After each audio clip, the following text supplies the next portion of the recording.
Salut les cinéphages, c'est Merege et aujourd'hui j'ai fait péter, j'ai absolument tout changé sur la chaîne.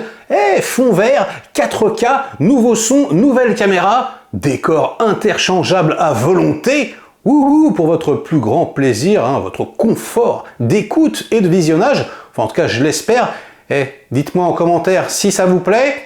J'ai investi, ça m'a coûté un demi-bras, un peu comme Furiosa, car oui, aujourd'hui on vient parler de, probablement, on va pas se mentir, l'événement de l'année, le film le plus attendu de tous les cinéphages et cinéphiles du monde entier, une saga Mad Max, Furiosa, la préquelle de Fury Road, qui, pour bon nombre de spectateurs, reste le meilleur blockbuster depuis 20 ans.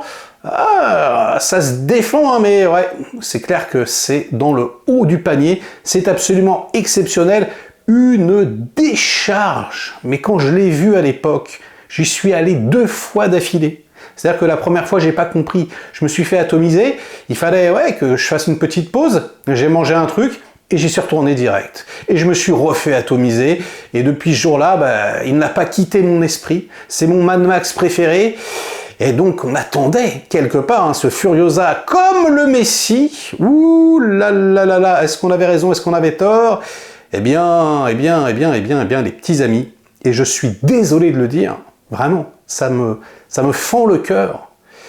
Je suis très déçu, je suis complètement resté sur le côté. Et alors, ça va être bizarre, cette critique, parce que je sais bien que j'ai passé une mauvaise séance. Je sais bien que je suis influencé par un aspect, on va dire, vraiment marquant de la réalisation qui m'a complètement gâché mon plaisir. Et ça, je l'ai ressenti depuis le premier jour, depuis le premier trailer. Parce que je regarde à gauche, à droite, depuis les reviews de Cannes, tout le monde s'emballe, les professionnels comme les amateurs. Putain, c'est dithyrambicland, les enfants. On loue, et à raison, les nombreuses qualités du film, mais personne ne met le doigt là où ça fait mal. Et je suis désolé, mais je vais devoir le faire. Je vais devoir le faire. Ce film est en plastique, les enfants. Je veux dire, c'est du plastique de qualité, c'est de la très grande qualité, mais on a un downgrade impressionnant entre Furiosa et Mad Max Fury Road. Mais ça n'arrive pas formellement, mais pas du tout, mais vraiment pas au niveau de Fury Road. On joue pas du tout dans la même cour, les enfants. Là, il nous a fait un Hobbit, vraiment. C'est-à-dire que il y avait dans Fury Road 80% de choses réelles, d'accord? Évidemment, il y avait des effets spéciaux, évidemment, il y avait des fonds verts, il y avait des choses qu'on rajoutait, mais qu'on rajoutait par-dessus un tournage entièrement en dur. On ressentait la chaleur, la poussière. Là, c'est comme dans un blockbuster lambda, j'ai envie de vous dire, ça m'a fait penser un peu à Mulan de Disney. C'est-à-dire que la photographie, il a changé de chef-op, aïe, il aurait pas dû, est tellement numérique, elle est tellement lisse, que même quand ils ont tourné à l'extérieur, on a quand même l'impression que c'est en studio. Mais vraiment, je trouve la photo dégueulasse. Je vous le dis, du plus profond de mon cœur, et c'est ce qui m'a gâché le plaisir. Et j'étais là en train de me dire, mais c'est pas possible, ils ont pas pu laisser passer un truc pareil, quoi. C'est une volonté artistique, peut-être que ça lui plaît. La colorimétrie, les petits amis, mais elle saute à la gueule. Mais c'est infernal, mais on dirait vraiment, une bande dessinée. Et je suis désolé, c'était pas du tout, mais alors pas du tout le cas de Mad Max Fury Road. Tout semblait palpable, tout était réel. Ici, on a vraiment l'impression que c'est le contraire.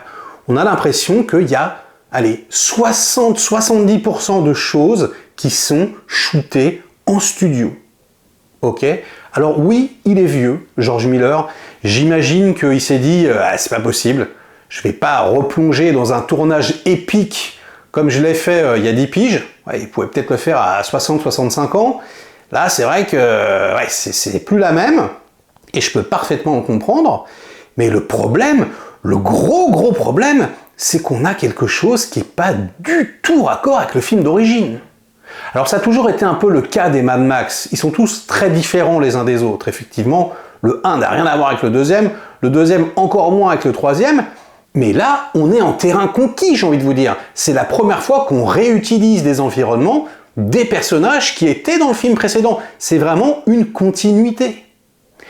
Et alors moi, je suis désolé, mais avec moi, ça marche pas du tout, quoi. C'est-à-dire que si, graphiquement, au niveau de la patine, au niveau de l'atmosphère, on est dans quelque chose de complètement différent, ben, je le subis comme une sorte de trahison.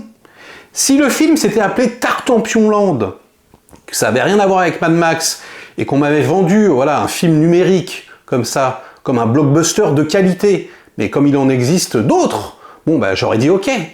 Là, j'ai vraiment l'impression ouais, qu'on a pris McClane quoi, dans Die Hard, et qu'on lui a teint les cheveux en blond, qu'il est marié avec une autre meuf, voilà, qu'on n'est plus en scope, je sais pas, qu'on a changé la musique.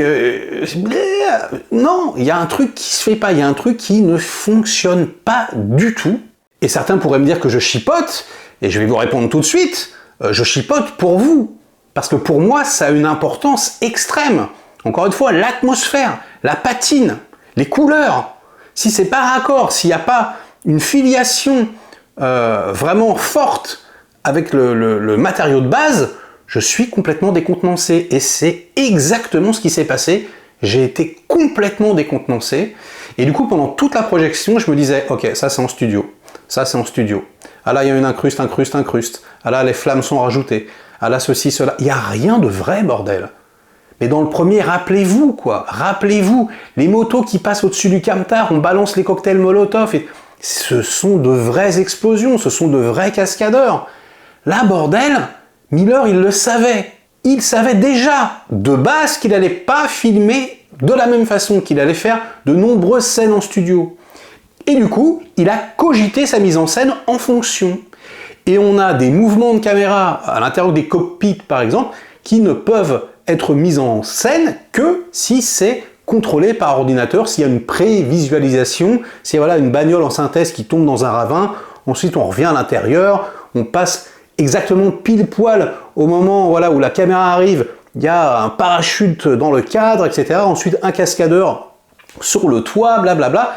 Et donc, c'est une complète autre façon d'envisager la mise en scène. Et ça, c'est très bien, c'est louable. Il ne fallait pas faire une redite de Mad Max Fury Road, bien sûr. Mais j'ai envie de vous dire, faire différemment, c'est bien, c'est très bien. Mais si c'est voilà, le downgrade de l'enfer, moi je suis désolé, mais ça ne me convient pas. D'autant plus qu'il n'y a plus énormément d'action, alors que c'était vraiment un des meilleurs films d'action. Fury Road, c'est une course-poursuite géante, je veux dire. Là, c'est pareil, hein. Au niveau de la temporalité, rien à voir. C'est sur 15 ans, c'est chapitré, on s'ennuie un peu, franchement, il y a des moments, j'étais pas complètement passionné par l'histoire, j'étais pas totalement convaincu par les personnages, ni par les comédiens d'ailleurs, et ça on va en parler, hein. Anya Taylor-Joy, je l'adore, j'adore cette meuf, j'adore cette actrice. Mais là, c'est pas Charlize. Et franchement, elle a pas le charisme, elle est pas assez magnétique. Charlize, il y avait un truc, putain, elle dégageait, juste avec ses yeux. Waouh, elle te regardait, t'étais glacé, quoi. C'était un truc de fou. Là, elle est pas nulle, hein, encore une fois, elle a du charisme, hein, c'est une bonne comédienne. Mais elle est trop frêle. Je sais pas, j'y ai pas forcément cru à 100%. Et alors Chris Hemsworth, c'est pareil. Putain, la vache, je le trouve pas bon dans le film. Je trouve qu'il est en putain de roue libre. Et alors ça, je l'ai entendu. Dans certaines critiques, il y a certaines personnes qui l'ont dit, ouais, Chris Hemsworth, il force un peu. Ouais, il force énormément. Et il n'y a pas que lui. Et ça, c'est pareil, c'est une différence, pour moi, de ton avec Fury Road. On est dans une extravagance. Il y avait une extravagance dans Fury Road, mais elle était contrôlée. Elle était pile poil au bon endroit. Moi, j'aime pas tellement hein, quand ça part en vrille. Ici, dans Furiosa, les potards sont montés au maximum, les enfants. Au maximum. Et il y a certains moments où ça en devient ridicule. Mais réellement, quoi. Alors, bon, je peux pas nier que la mise en scène est incroyable. Le découpage des scènes d'action et même du reste est mortel, il y a une idée toutes les 3 secondes, je veux dire, comme d'habitude avec George Miller, mais ouais, pour moi, c'est une sorte de trahison de son film d'origine, quoi. Alors bon, certains pourront me répondre que c'est justement ça qui en fait la saveur. Moi, je vous avoue que je suis très décontenancé. Heureusement, j'ai pu noyer ma déception numérique avec le symbolisme du film, hein, les images, la narration visuelle qui atomise, mais alors vraiment à 150% de spectateurs. Genre, il y a vraiment énormément d'idées sans parole, donc qui sont sublimes, notamment la toute fin du film. Waouh! Et ouais, des plans ultra marquants. Voilà, un chien avec quelque chose dans la bouche. Je vous en dis pas plus, hein, c'est sans spoiler. Mais voilà, tout un tas de métaphores visuelles qui sont du plus bel effet, qui sont vraiment, vraiment mortelles. J'ai beaucoup aimé la musique également, on va dire habillage sonore. Il y a une sorte voilà, comme si on appuyait sur la pédale d'un accélérateur, et c'est ça en fait pendant tout le film. Donc ouais, une sorte de mécanique comme ça qui accompagne le film, qui est au bout d'un moment complètement tonitruant. Il y a du son et qui explose littéralement les tympans. Et le film est très généreux, quoi. Il n'y a pas de souci à ce niveau-là. Mais très sincèrement, ouais, j'ai passé une très mauvaise séance. Vraiment, j'arrêtais pas de repenser. Ça m'a fait le même effet que Avatar, en fait, 2. La première fois quand je l'ai vu en HFR variable, je suis resté complètement sur le côté. Et là, je sais que c'est ce qui s'est passé. Et donc, je sais d'avance que je vais aller le revoir et que je vais essayer de plus y penser et que voilà. Peut-être je vous referai une review un peu plus positive, mais ça n'empêchera pas le fait que le film est numérique as fuck, les petits amis. Et il fallait que quelqu'un le dise. Parce que si moi ça me gêne, je sais que ça va gêner d'autres spectateurs. Donc si vous êtes dans mon cas, eh bien bah, voilà, on en parle dans les commentaires, hein, que je me sente pas tout seul, parce que je vais me faire défoncer encore. Ouais, Mireille, tu essayes de faire celui qui blabla, t'es à contre-courant de... Mais non, enfin, vous verrez, hein, d'ailleurs, ce soir je suis en live avec David de Film Talker et on va parler du film.